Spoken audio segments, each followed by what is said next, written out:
Taeyong stands on the sidewalk. It's evening. He's just finished talking to two men in dark suits. They nod at him and walk away. Taeyong turns to his car. He's about to leave. At that moment, he sees a girl. She's coming out of a store across the street. She's holding a small bag. She's wearing a simple gray jacket and jeans. But she's very beautiful. Her skin is dark and smooth. Her hair is pulled back. She's smiling, looking at her phone screen. Taeyong freezes. He can't look away. Something strange is happening inside him. His heart beats faster. His palms become clammy. He feels a slight dizziness. He's never felt anything like this before. He just looks at her. She turns and walks down the street. She walks away. He realizes that if she walks around the corner now, he'll never see her again. The thought makes him panic. Real panic. He has to do something, now. But what to do? He doesn't know. How to approach her? What to say? Taeyong has never met a girl before. His life is different. People come to him. They tell him what he wants to hear. Everything is different here. He feels stupid and helpless. It's an unpleasant feeling.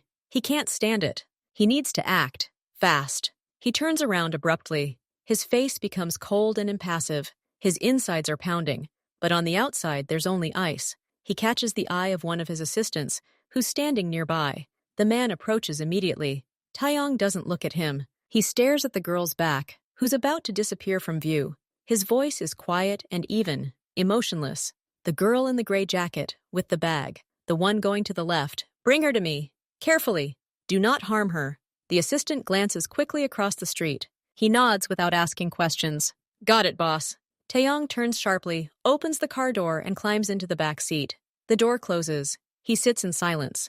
Now he can't see the girl, but he knows she'll be there soon. Panic recedes, replaced by a heavy, restless anticipation. He did the only thing he could think of. He didn't let her disappear. Kayla comes too. Her head is heavy and buzzing. She's lying on something hard and cold. She slowly opens her eyes. In front of her is a concrete floor, gray and clean. She tries to lift her head. It's difficult. She sees that she's lying on the floor in a small room. The walls are bare, concrete. A single lamp under an iron shade burns in the corner. The light is dim. She wants to rub her eyes, but she can't. Her hands won't obey her. Then she understands. Her wrists are tightly bound with rope. She looks down. Her legs are also bound at the ankles. The ropes are tight, professionally tightened. Her heart starts pounding. She tries to sit up. It's difficult.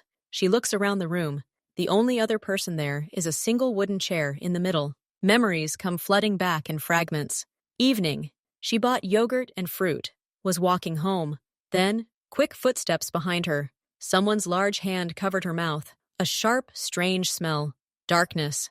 And now she's here. Tied up. In an unfamiliar basement. Fear chokes her. She wants to scream, but her throat is tight. She takes a deep breath. Then another. She needs to think. She needs to get out. She tries to move her arms. The ropes dig into her skin. She tries to stretch them. Nothing works. The knots are tight. She hops on her bound legs to the chair and leans on it. Sitting on it is scary, but she can't stand for long. She carefully lowers herself onto the chair. She's trapped. Complete silence. No one is there.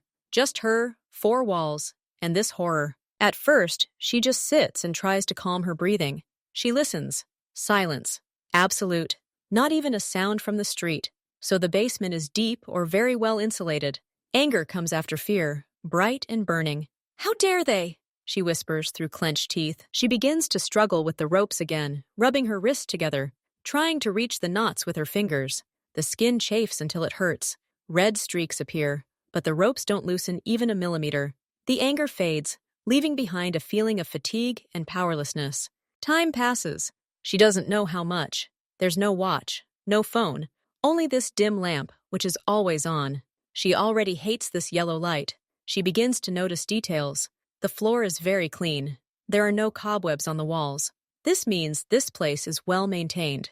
This is not an abandoned basement. Someone comes here. Her thoughts are spinning in circles. Who? Why? What do they want? Money? But then they would have contacted her family. Revenge? She didn't harm anyone. She was just going home. The fear returns. Now it's cold and sticky. It fills everything inside her. She starts to shiver, from the cold and from terror. She wants to go home, wants to go to her apartment, under her blanket, wants to hear the ordinary sounds of the city outside the window. She closes her eyes. Maybe this is a dream? A terrible dream. Why isn't he coming? What is he going to do with her? She's not angry anymore. Now she's just afraid. Very afraid. And she's waiting for anything, any sound, any movement. If only this waiting would end. The third day begins. Kayla barely moves anymore. She sits hunched over in a chair. Her strength is draining. Her head is heavy with hunger and thirst. Fear has become a dull background sensation. She simply waits for the end. Any end. Suddenly, there's a sound outside. The loud click of an iron bolt. The creaking of a heavy door. Kayla flinches and sits up straight. All her senses are heightened. Her heart is pounding somewhere in her temples. The door slowly opens. A tall man appears in the doorway. He steps inside, and the door closes behind him with a dull thud. He stands and looks at her. It's the same man from the street, the one she glanced at. He's dressed in simple black trousers and a dark turtleneck. His face is handsome, with sharp masculine features. But now it's completely impassive. He studies her silently. Everything boils inside Kayla. 3 days of fear, hunger, and despair burst forth in one furious impulse. She breaks away. Or rather, tries to. Her body jerks forward, but the ropes stop her abruptly. The chair creaks and bounces. She lets out a hoarse, angry sound, not a scream, more like a growl. "Who are you? What do you think you're doing?" Her voice is hoarse from silence and thirst. She twitches again, trying to free her hands. The ropes cut painfully into her skin. "Untie me right now!" Taeyong doesn't answer. He doesn't take a single step forward. He just watches. He sees her frightened, hate-filled eyes. He sees her trembling with rage and weakness. He sees the red marks on her wrists. His insides tighten into a cold knot. This isn't what he wanted. He didn't know what he thought. But it was clearly a mistake. He doesn't know what to say, how to explain this. His tongue is numb. He kidnapped her, tied her up, abandoned her here for 3 days without food or water, and now he's telling her she needs to calm down? "What?" she gasps. "Are you crazy? You can't just— Oh, let me go, now!" But he's already turning to the door. He opens it, steps out, and closes it behind him. The bolt clicks again. The sound is as final as a sentence. Kayla freezes. Then she starts twitching again, shaking the chair and screaming into the void whatever comes to mind. But her screams are muffled by the concrete walls. She's alone again. Now she has a deadline. 3 days. The thought makes it even more terrifying. What will he do in 3 days? Taeyong climbs up from the basement to his office upstairs. He sits down at the massive desk. His hands are shaking slightly. He clenches them into fists. There are papers in front of him, but he can't see them. He only sees her face, distorted with anger and fear. He hears her hoarse voice. "Are you crazy?" He tries to work, but he can't concentrate. So she'll become even weaker? He stops by the window. He looks out at the city lights. 2 emotions war within him. The rational part says to give her time, as he decided. She needs to understand that he means her no harm. But another, new and unfamiliar part demands action. Now. Immediately. The same part that made him give the order on the street. Impatience wins.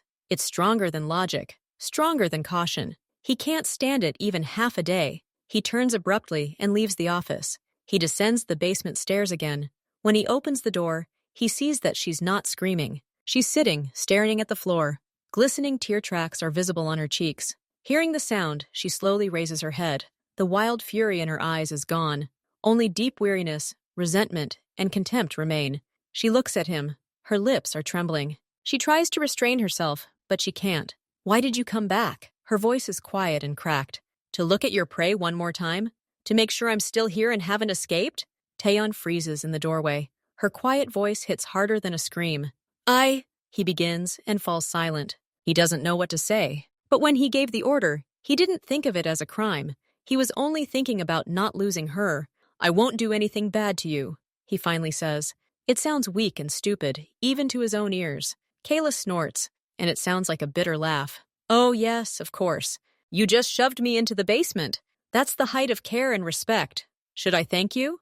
Taeyong feels heat rise in his face. He's embarrassed, truly embarrassed. He hasn't felt this way in a long time. He takes a step closer, but doesn't get any closer. He looks at the floor, then at her. I liked you," he says with difficulty.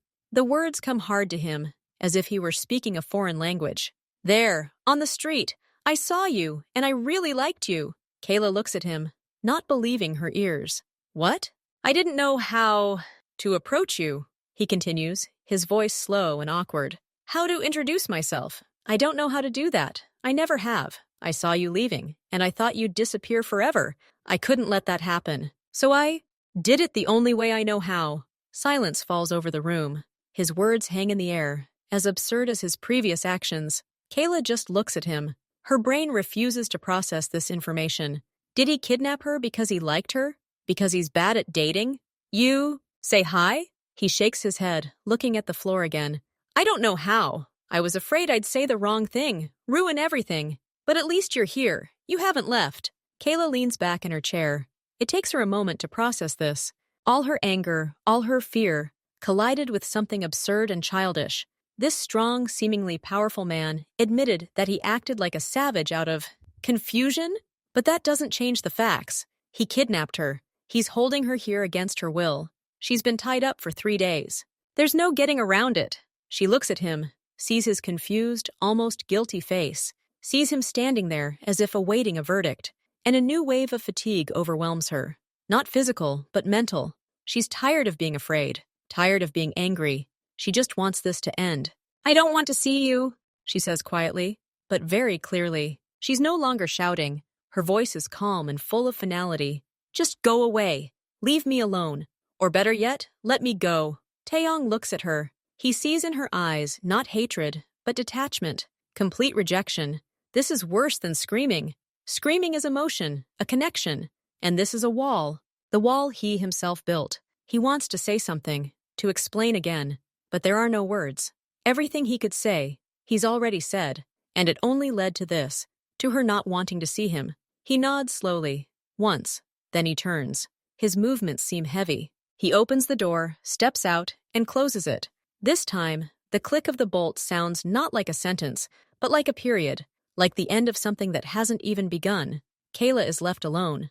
The words, I liked you, ring in her head. She looks at her bound hands, at this clean, empty prison, and she doesn't understand anything. The door closed. Silence filled the basement again. But it was different now, not so oppressive. There was no longer pure fear in it. Now his words floated in it. I liked you. Kayla sits motionless, her anger slowly settling like dust after a storm. She's too tired to be angry any longer. She tries to process what she just heard. He's not a maniac. He's not a sadist. He's just weird and terribly awkward. She's thinking about his confession. He doesn't know how to make new acquaintances. He was afraid she'd leave. And so he chose such a wild, absurd method to just up and take her. It was a terrible act, criminal, but there was a childish, barbaric directness to it, a strange strength. He didn't try to be cunning, didn't try to make a move on me with bad language. He saw what he wanted and forcibly took it into his world. It's primitive, it's terrible, but there was no deception in it. He said it straight out why. She looks at the ropes on her wrists.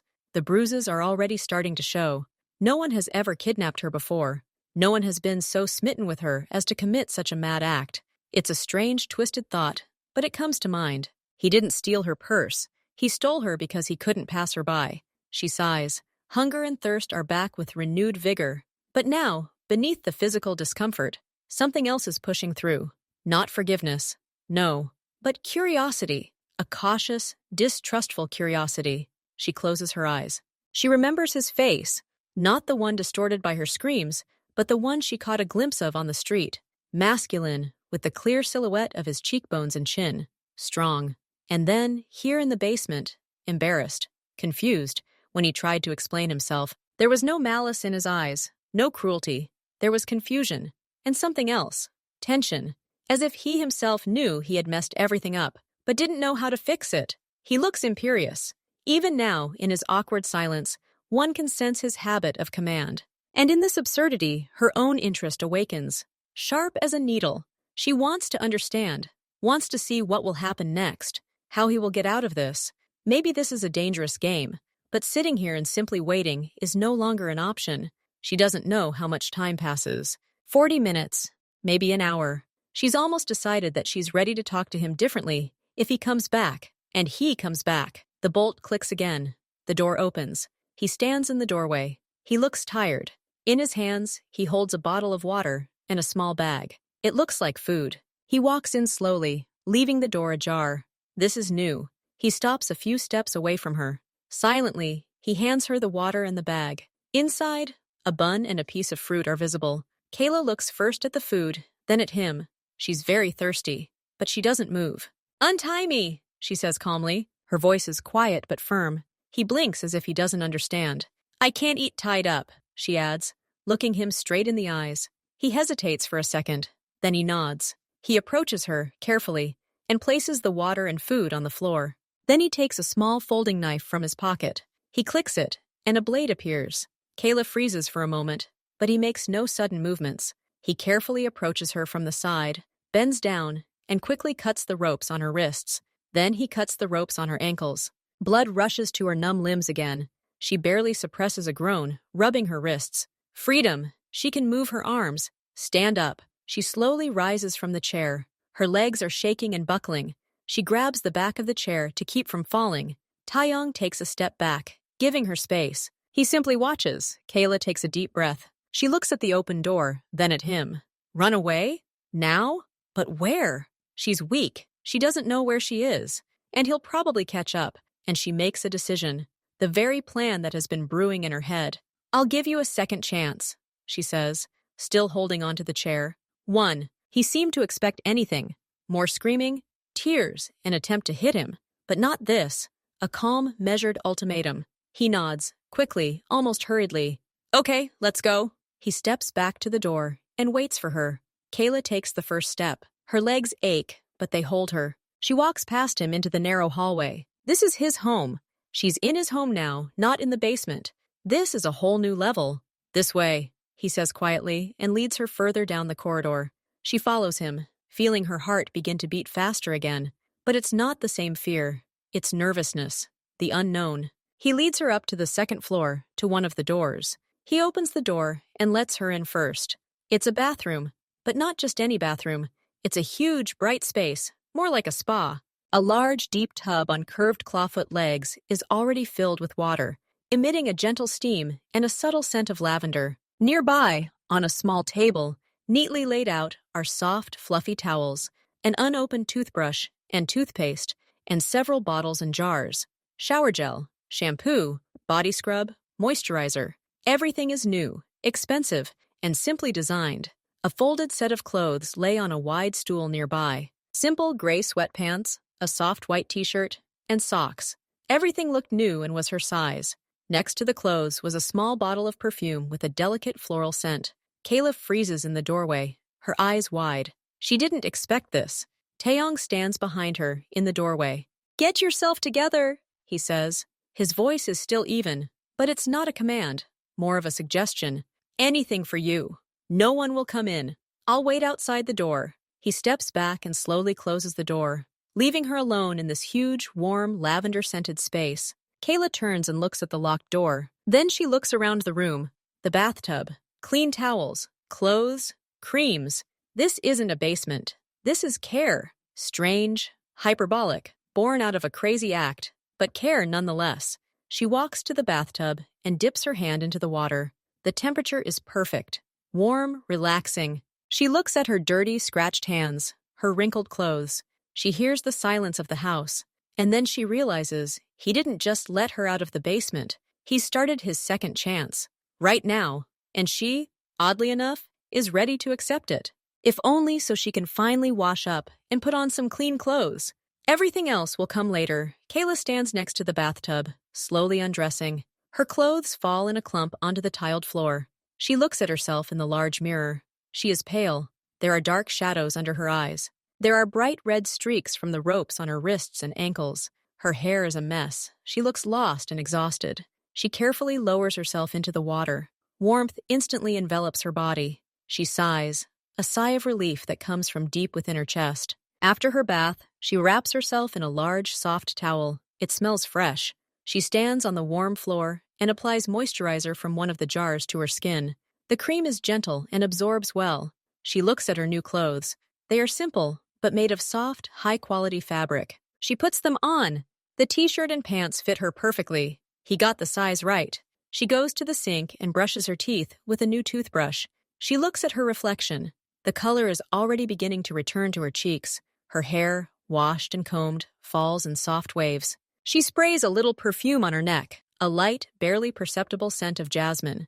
She feels different, clean, well-groomed, a person, not a prisoner. She breathes deeply. Hunger and thirst still make themselves felt, but physical renewal brings spiritual strength. She feels reborn, ready to look forward, not back into the darkness of the basement. She stands in front of the bathroom door for another minute, collecting her thoughts. Then she opens it and steps out into the hallway. Taeyong is standing by the window at the end of the hallway. He hears the door and turns around. He freezes. Kayla walks toward him down the hallway. Her stride is more confident. A clean white t-shirt accentuates the dark tone of her skin. Her hair glistens in the lamplight. A faint floral scent emanates from her. She's no longer hunched over in fear. Her head is held high. Her face is calm. But there's something new in her eyes. Not a challenge, but a quiet dignity, and a question she's asking. Well, what next? He can't take his eyes off her. He's seen her frightened, dirty, furious. But he's never seen her like this, well-groomed, collected, beautiful in a homely way, and incredibly attractive. His plan, his chaotic attempts to fix everything, have led to this. She's here, in his home, pure and looking at him, not through him, but at him. His heart stops, and then begins to beat faster and faster. He's at a loss for words. He just looks. Kayla stops in front of him. She sees how he looks at her, sees how he's frozen, and a strange feeling of satisfaction fills her, a faint but warm glow. "Thank you," she says quietly. "For the bath? For the clothes?" He nods, as if waking from a dream. "You look good," he forces out. These simple words are hard for him to say. She almost smiles. "Thank you. Now what?" He pauses, collecting his thoughts. He's prepared his next move. He hopes it's the right one. "Are you hungry?" he asks. "Very," she answers honestly. "We can eat. But first, I want to take you somewhere." He says this carefully, watching her reaction. "Where?" Her voice becomes wary. "Don't worry, it's not a basement," he says immediately, and there's something akin to self-irony in his voice. "It's a complex, with a large indoor pool with warm water. There's a sauna, massage rooms, a good restaurant, and quiet rooms. You can relax there, really relax, with a massage, with swimming, without." He searches for the word. "Without all that." He makes an awkward gesture, gesturing around at the entire house, at their situation as a whole. Kayla listens, her eyes wide. A pool? A massage? A restaurant? It sounds like a mini vacation. After the basement, it sounds like a fairy tale. "You want to take me to a spa?" she asks, not believing it. "Yes. So you could relax." "So?" He hesitates again. "So I could fix it. A little." These words, this sentence, this unexpected concern break through the last wall of tension inside Kayla. 3 days of fear, anger, confusion, and now this. A hot bath, clean clothes, and the promise of a full day of care and rest. A feeling of gratitude and sudden pure joy overwhelms her. She doesn't think, she just acts. Her face lights up with a wide, genuine smile. The first in a long time. She takes a quick step forward, runs up to Taeyong, who still stands motionless, and rising on her tiptoes, quickly kisses him on the cheek. Her lips softly touch his skin for just a split second. She smells of jasmine and cleanliness. "Thank you," she says again, already stepping back. It was gratitude, tenderness even. He doesn't know what to say, what to do. He can only nod again, too sharply. "Okay," he says hoarsely. Then let's go. Now." They leave the house. The car is already waiting at the entrance. It's not the same one they drove her to the basement in. Kayla looks out the window. She sees the city lights, people in cafes, ordinary life. Just a few hours ago, she was tied to a chair in a concrete box. And now she's riding in a car with the man who kidnapped her, and she feels calm. It's strange, but it's true. The silence between them is not tense. It is calm. Each is lost in their own thoughts. Taeyong stares straight ahead. He feels a slight dizziness from her kiss. He is afraid to do or say something that will destroy this fragile peace. Kayla turns to him. "Do you come here often? To this complex?" Her voice is quiet, simple. He turns around, a little surprised that she spoke. "No, I heard it's nice here. I ordered everything in advance." She nods. He booked everything in advance. While she was sitting in the basement, he was planning a spa day for her. The contrast makes her shake her head again. "Thank you," she says again. He nods again and adds, looking out the window, "Don't thank me. I have to." The car leaves the city and climbs into the mountains. The road becomes winding. Half an hour later, they turn toward a high fence and gate. The gate opens quietly. They drive into the grounds. It resembles a large park. Softly lit lanterns glow everywhere. Paths, flower beds, and trimmed bushes are visible. The air here is different, fresh, with the scent of pine needles and damp earth. The car stops in front of the main building. It's low, modern, made of glass and dark wood. A warm yellow light glows inside. Taeyong gets out first and helps her out again. His movements are a little stiff, but he tries. They go inside. The interior is spacious and quiet. The floor is warm stone. The air is filled with the subtle scent of eucalyptus.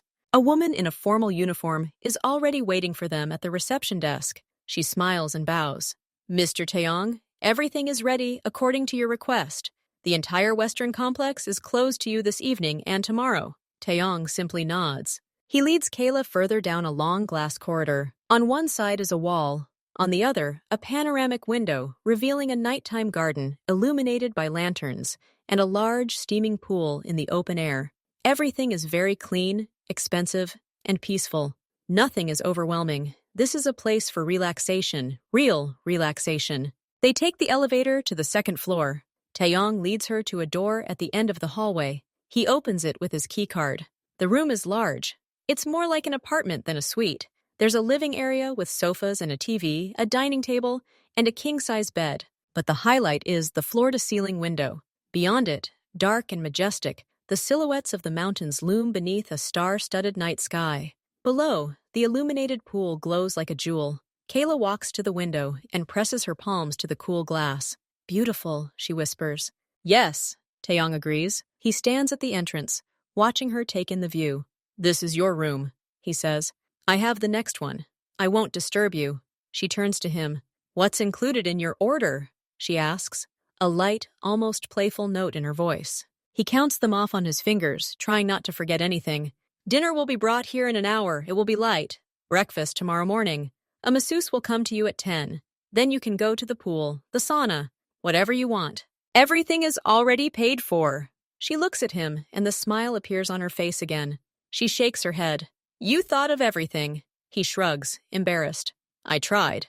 The next morning, at exactly 10 o'clock, there's a quiet knock on the door. A woman in a white uniform enters. She introduces herself to Sophie and says she'll be giving her a massage. A massage table is already set up in the room. Kayla lies face down on the table. The room is dimmed, and soft, soothing music plays. Sophie's hands are strong and confident. First, she applies warm, fragrant oil to Kayla's back. Then she begins to work. And something happens to Kayla. Bound not only by ropes, but also by terror. She breathes deeply, her eyes are closed. She doesn't think about the basement, or Taeyong, or anything. She just feels the warmth of the oil, the pressure of her hands, the fading pain. She dissolves in this sensation. For the first time in days, her mind completely switches off. She simply exists here and now, in this pleasant, relaxing moment. The massage lasts a long time. When Sophie finishes and quietly says, "It's ready, rest for a bit," Kayla simply lies there, unable to move. Her body is heavy, warm, and weightless all at once. She feels as if she's been put back together, piece by piece, calm and right. An hour later, she goes down to the pool. She's wearing a new, simple black swimsuit she found in the closet in her room. Soft towels are lying next to the pool. The pool is open air, but the water is very warm. Steam curls over the smooth surface. There's no one else around. The entire complex is truly just for them. She carefully steps into the water. Warmth envelops her. She pushes off the edge and swims slowly. The water relieves any residual tension. She floats on her back, looking up at the blue sky. The sun is shining, but not hot. Then she notices him. Taeyong is sitting in a lounge chair under a large umbrella at the far end of the pool. He's wearing simple dark shorts and a t-shirt. He's not swimming. He's just sitting there, looking at her. He's holding a book, but he's not reading it. After the massage, after this warmth, after everything, she feels calm and confident. She smiles at him and waves. The water splashes sparkling in the sun. He raises his hand slightly in response, as if confirming that he is here, that he sees her, that everything is okay. And she sinks back into the water, letting it carry her light, renewed body. She knows he's watching, and right now, it doesn't frighten her. She even enjoys it, because he's not looking at a captive, he's looking at a woman who can finally relax. And this, she understands, is his main goal now. Evening falls softly. The sky turns orange and pink. They are invited to dinner, not in a restaurant, but in a private gazebo in the garden. It stands on the shore of a small pond. Inside the gazebo is a table for two, covered with a white tablecloth. Candles burn in glass globes. Cicadas chirp softly. Kayla comes to the table. She's dressed in clean clothes again, a simple dress they found for her. Taeyong is already waiting. He stands up as she approaches. He's wearing dark pants and a light shirt. He looks more formal, but still a little tense. They sit down. The waiter brings the dishes. Everything is light: vegetable salad, fish soup, baked white fish with herbs, fruit for dessert. Everything looks appetizing. They eat in silence for the first few minutes. The sounds of the night garden replace the conversation. Then Kayla looks up. "It's very quiet here," she says. "Good." Taeyong nods, putting down his fork. "Yeah, I thought, after the city and everything, quiet would be better." "You were right." She tries the soup. It's delicious, with a slight tartness of lemon. "Do you often go to places like this?" she asks. He shakes his head. "No, mostly work. Negotiations, sometimes restaurants in the city. But things like relaxation, no, that's a shame." "It's good," she smiles. "Sometimes you have to stop." He looks at her, then at his plate. "Yes, sometimes it's necessary." The conversation flows slowly, with pauses. They talk about simple things. About how they cook fish here and in the city. About what kind of trees grow in the garden. About how the air here really is different. No one touches on the past. No one talks about the future. Only the present. A warm evening, good food, a quiet garden, and a strange new feeling that they are just two people having dinner. Taeyong is clearly trying. He wants everything to be right. He hands her bread when he notices her plate is empty. He tries to pour her water, but he does it a little too quickly, causing the glass to jingle. When the waiter takes away the soup, Taeyong says "thank you" too loudly and formally, as if he were at a business meeting. Before, in the basement, his clumsiness had frightened and angered her. Now, here, by candlelight, it seems different. He's trying. He's trying so hard to be normal, to be gallant, to do everything right, and he's failing miserably. He looks like a big, strong bear trying to drink carefully from a porcelain cup. She doesn't find it funny, but sweet. Yes, sweet. There's no falsehood in his wooden gallantry. There's only a desire to please and a complete lack of knowledge on how to do it. When he tries to offer her dessert again, making it sound like a formal proposal, she breaks down and laughs quietly. "Taeyeon, it's okay," she says softly. "You can relax. We're just eating dinner. No negotiations." He pauses, the fruit on his fork. He looks at her. He sees that she's not laughing at him, but smiling warmly. And he exhales slowly. His shoulders sag slightly. "Sorry," he says. "I'm not used to it." "I understand," she replies. "But thank you for your effort." After dinner, they don't want to go inside. The evening is too beautiful. They leave the gazebo and walk along a narrow path that winds between flower beds and along the pond. Lanterns illuminate the way with a soft glow. At first, they walk side by side, but not touching. A small distance remains between them. They are silent, listening to the sounds of the night. Then the path narrows. Kayla walks slightly ahead. She stumbles on an uneven stone and sways slightly. Taeyong instinctively reaches out to support her elbow. He helps her regain her balance and doesn't let go right away. His hand is warm and firm. She feels his touch through the thin fabric of her dress. She doesn't pull her hand away, and he doesn't remove his, and so they continue walking. He no longer holds her elbow, but simply takes her hand in his. His fingers gently close around her palm. Her hand lies lightly in his. She does not resist. They walk slowly, holding hands. It's a simple, almost childish gesture, but for both of them, it means so much. It's not a kidnapping. It's not a holding. It's a connection by mutual, silent consent. No one says a word. They simply walk along the illuminated path in the night garden. In his hand, hers feels small and fragile. In hers, his feels reliable and strong. They both feel calm. The very calm that has been so lacking for the past few days. It has finally arrived, quiet and real, like this evening air. They return to her room. At the entrance, he releases her hand. They stand in front of the door. A soft light is on inside. "Thanks for dinner," says Kayla. She doesn't want to be alone yet. Not now. He hesitates, then nods. They go inside and sit down on a large sofa by the window. The view of the mountains is now obscured by darkness, but the lights of the pool below glow like tiny stars. The silence was comfortable again, but now a question was brewing within it. The question that had been hanging in the air since their conversation in the basement. Kayla looks down at her hands in her lap. Then she looks up at him. Taeyong, she begins quietly. I want to understand. That time, on the street, and in the basement, when you said that you liked me, you really couldn't just come up to me? There was no other way? He doesn't answer right away. He looks out the dark window. His face is tense. No, he says finally, his voice hollow. There wasn't. Why? Her voice doesn't accuse. It simply asks. He turns to her. His eyes seem very dark in the dim light. My life. It's different. People around me. They fear me, respect me, or want something. I say, they do. I'm used to controlling everything. But these, he gestures at her, at the space between them. Feelings. They don't follow orders. But I didn't know how to do it right. There was no other way. In my head. He says it without embellishment, without trying to make himself look better. The naked, uncomfortable truth. Kayla listens. She understands. This isn't an excuse. It's an explanation. He's a man trapped in his world of power, who for the first time encountered something his world couldn't process. And he broke. He did something savage. And now? She asks even more quietly.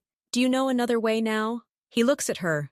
Then slowly, very slowly, he shakes his head.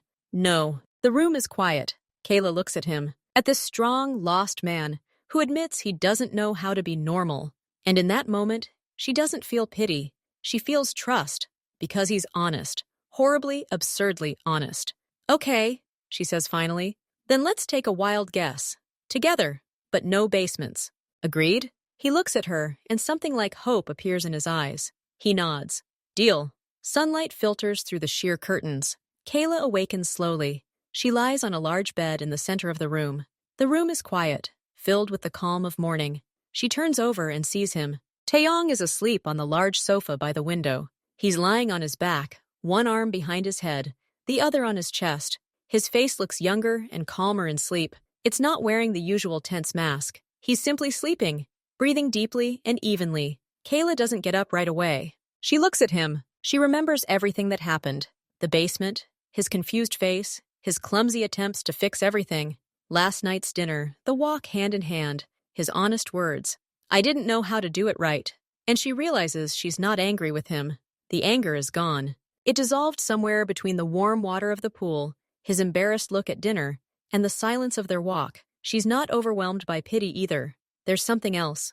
Understanding. A strange but true understanding of who he is. An interest.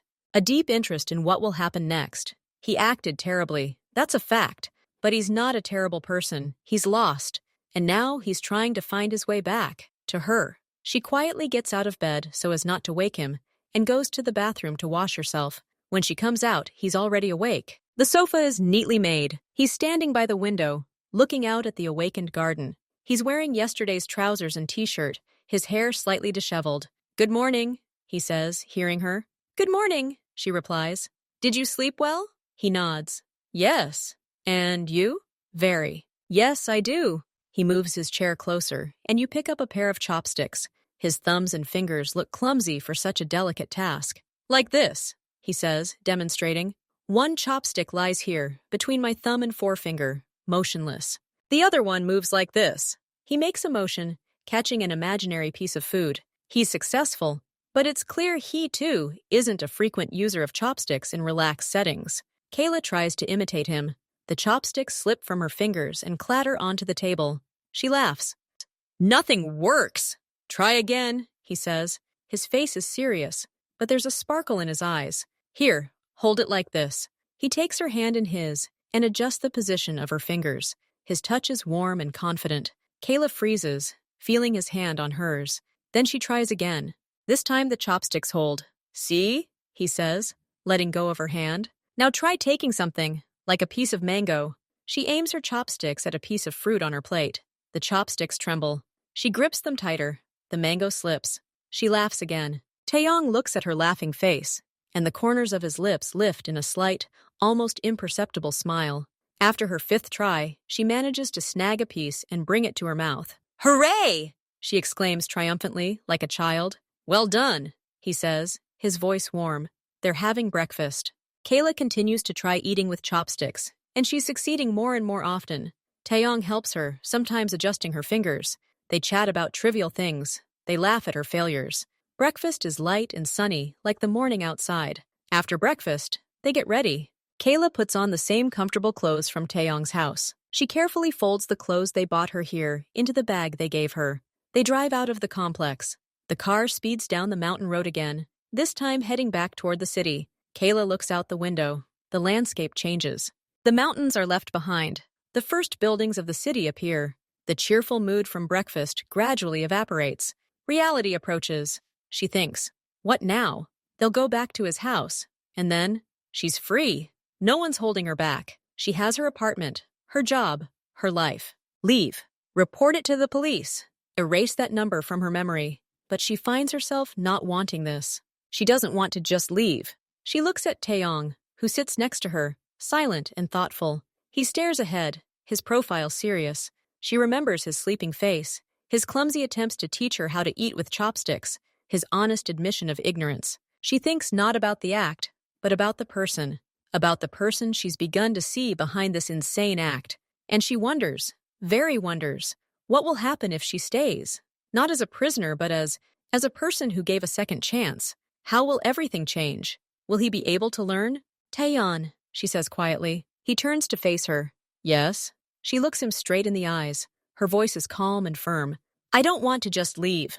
I want to come back to your home. Not like before, differently, so that we can try that at random thing. Do you agree? He looks at her, and a struggle plays out in his eyes. Surprise, disbelief, and then a quiet, suppressed hope. Are you sure? His voice is hoarse. After everything, I'm not sure about anything, she admits honestly, but I want to try.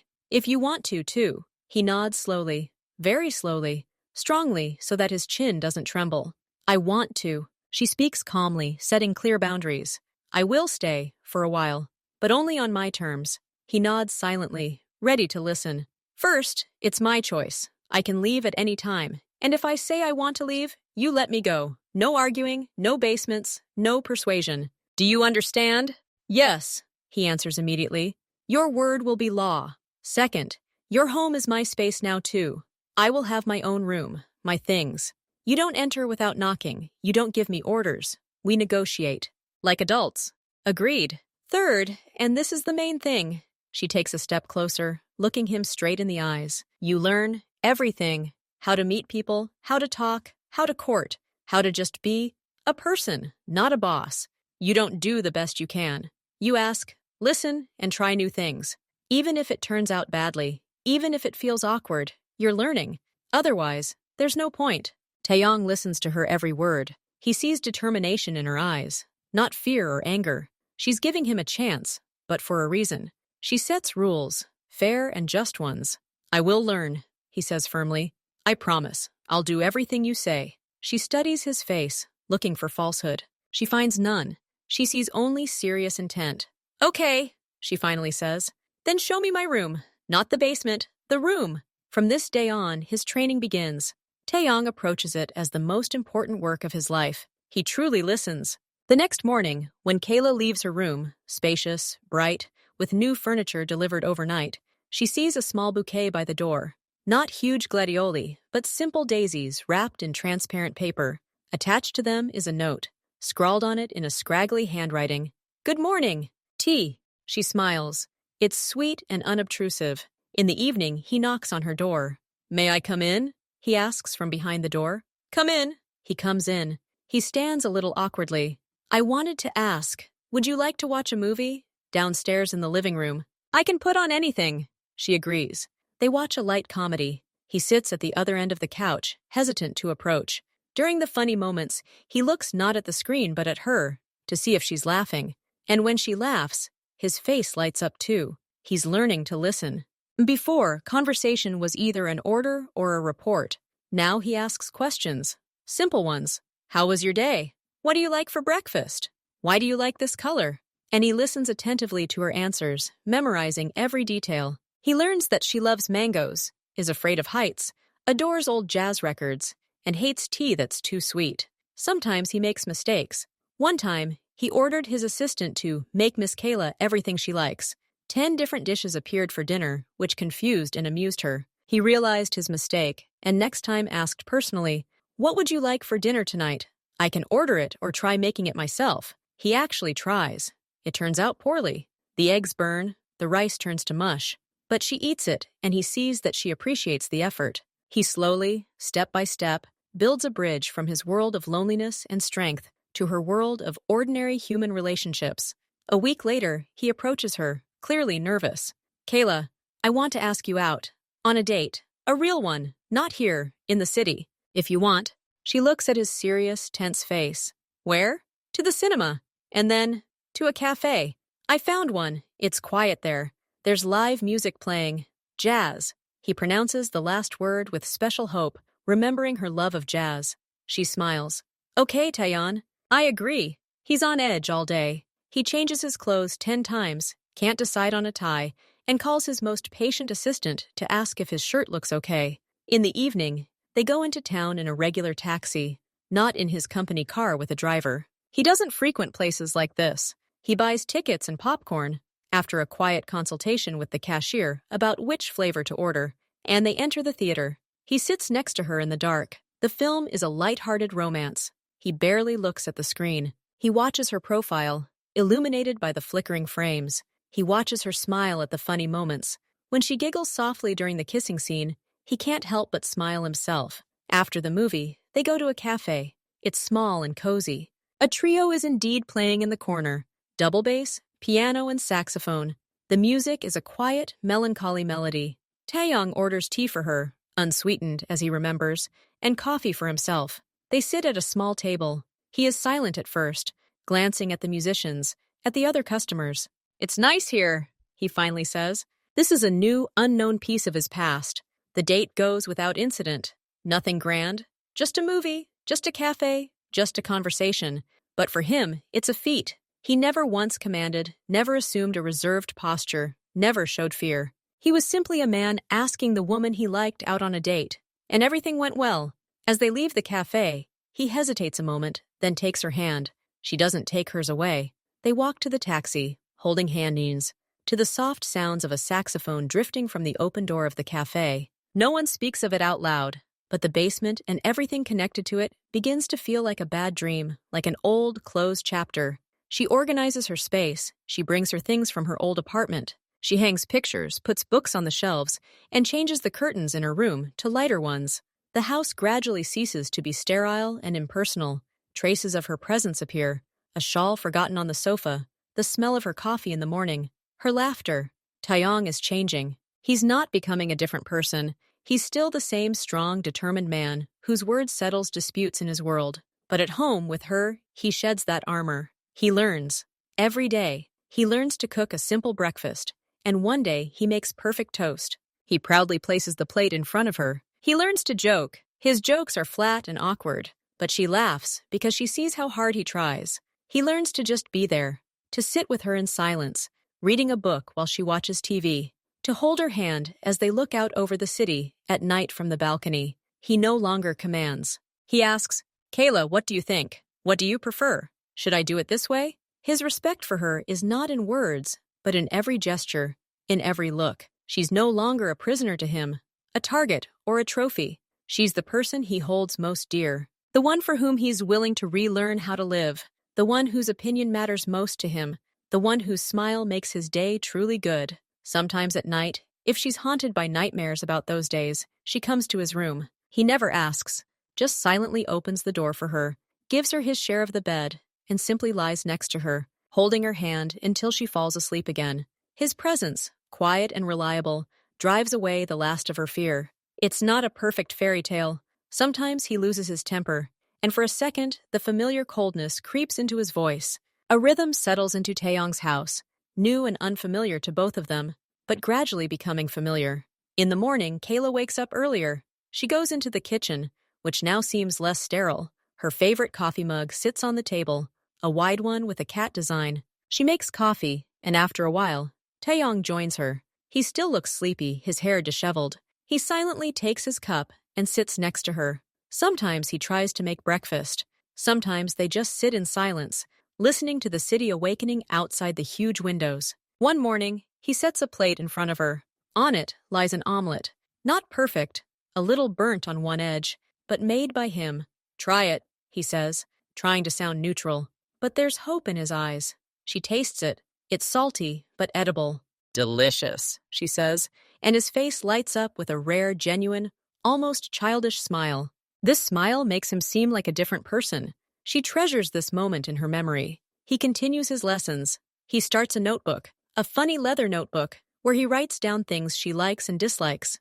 Dislikes strong perfume, loves having her hair stroked, afraid of sudden loud noises. He studies her like a complex but most important operation in the world. He invites her on walks, not to gated communities, but to regular city parks. At first, he walks beside her, tense as a bodyguard, glancing around.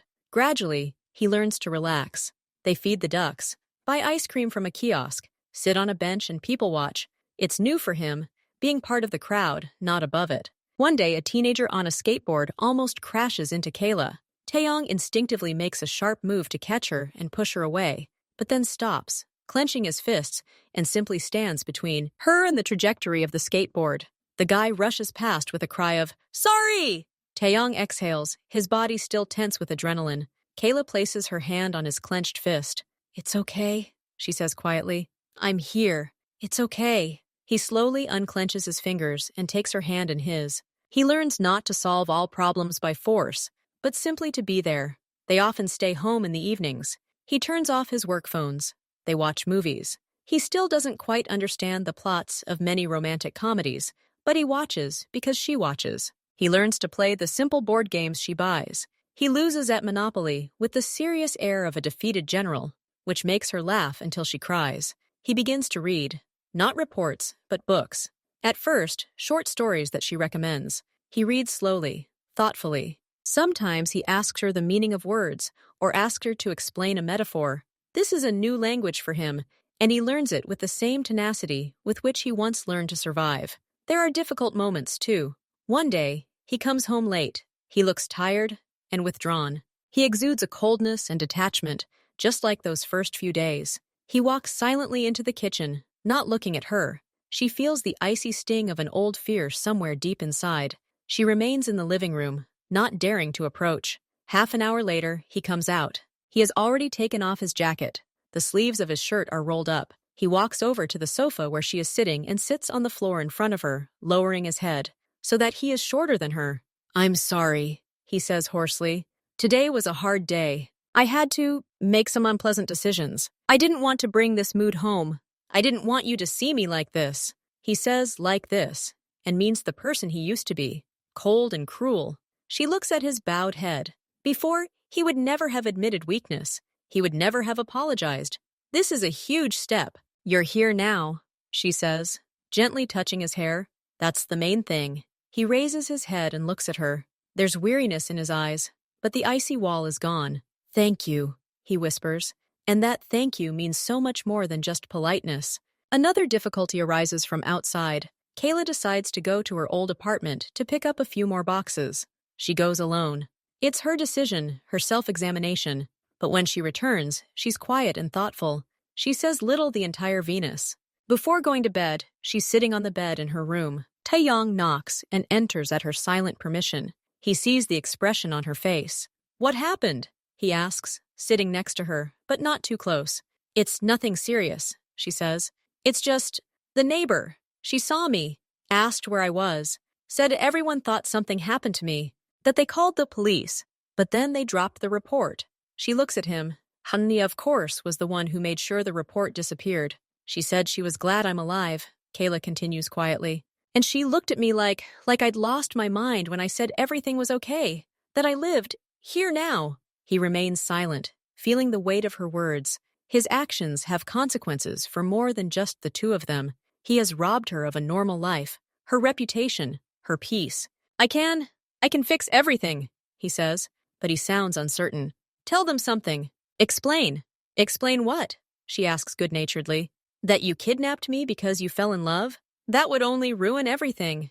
She sighs.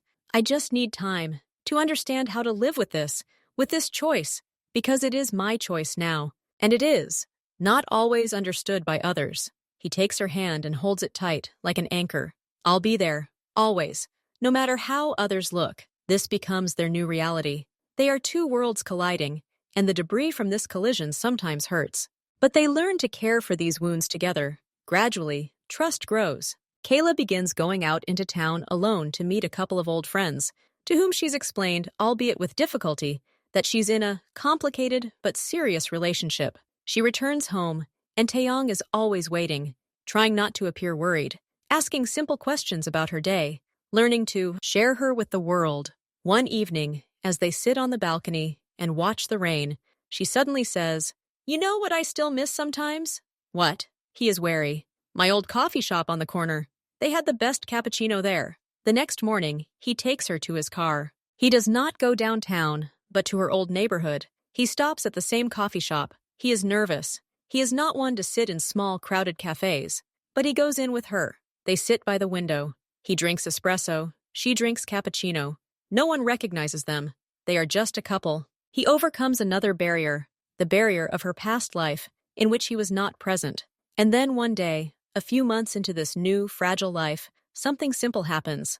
They're cooking dinner together. Or rather, she's cooking, and he's chopping vegetables, very intently, as if his life depended on it. They have music playing, jazz, which they now listen to together. Something sizzles on the stove, smelling of garlic and herbs. Kayla says something, turns to him, her face illuminated by the warm light of the kitchen lamp. She smiles, adjusting a strand of hair, her hand stained with flour. And at that moment, he simply stops. The knife freezes in his hand. He looks at her, looks at this house that has become home, at the smell of food, at this music, at this smile. He feels something filling him from within. Not panic, not a desire to possess, but something enormous, warm and quiet. He puts down the knife, walks over to her, and takes her hands. His fingers are covered in flour, and so are hers. He looks into her eyes. "Kayla," he says, his voice shaking slightly. I'm so happy you're here." She sees in his eyes not passion, not obsession, but a deep, bottomless tenderness. The one he's been learning to feel and express all this time. "Me too," she whispers back. "I'm happy to be here too." They don't say big words. They don't kiss. They simply stand in the middle of their kitchen, holding flour-stained hands, to the sound of a saxophone, and they feel it. They feel the cracks of the past gradually healing with something new, solid, and real. Their story, which began in the darkness of the basement, slowly, day by day, turns into a story of light. The light of morning coffee, the light of a smile across the table, the light of a shared, silent understanding. This is not the end.